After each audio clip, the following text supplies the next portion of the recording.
हमारा ओडिशा न केवल अपनी संस्कृति, परंपराओं और त्योहारों के लिए प्रसिद्ध है, बल्कि यहाँ के स्वादिष्ट और पारंपरिक व्यंजनों के लिए भी जाना जाता है।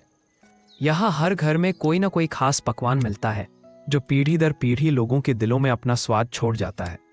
इन्हीं में से एक है आबरी का पापड़, जो ओडिशा की पहचान और स्वाद दोनों का प्रतीक है। सुबह सुबह जब सूरज की सुनहरी किरणें खेतों में बिखरती हैं, पक्षियों की मधुर चहचहाहट वातावरण में गूंजती है, तब मेरे बड़े भैया हमारे सुंदर से बगीचे की ओर निकल जाते हैं।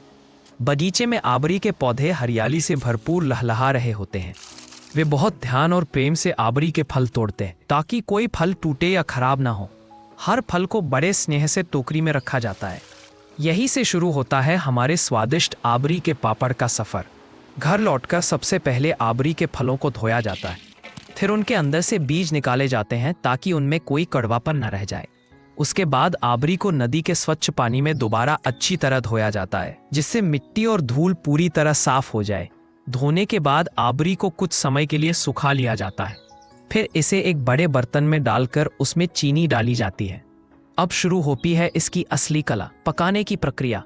धीमी आंच पर आबरी और चीनी को धीरे धीरे चलाया जाता है। इसे ध्यानपूर्वक पकाया जाता है ताकि उसमें कोई गांठ न बने और मिश्रण एकदम चिकना और गाढ़ा हो जाए। धीरे धीरे पकते हुए इस मिश्रण से एक मीठी खुशबू उठने लगती है, जो पूरे घर में फैल जाती है। जब मिश्रण पूरी तरह पक जाता है तो उसे ठंडा होने के लिए कुछ समय के लिए रख दिया जाता है। अब इस पके हुए मिश्रण को धूप में सुखाने का समय आता है। इसे छोटे छोटे गोल आकार में थालियों या साफ कपड़ों पर फैलाया जाता है। फिर इसे 2 से 3 घंटे तक तेज धूप में रखा जाता है। धूप में यह धीरे धीरे सख्त होकर कुरकुरा हो जाता है। जब ये पूरी तरह सूख जाता है तो इसे एक समान आकार में काट कर रख लिया जाता है। लो, तैयार है हमारा पारंपरिक ओडिशा का स्वादिष्ट आबरी का पापड़।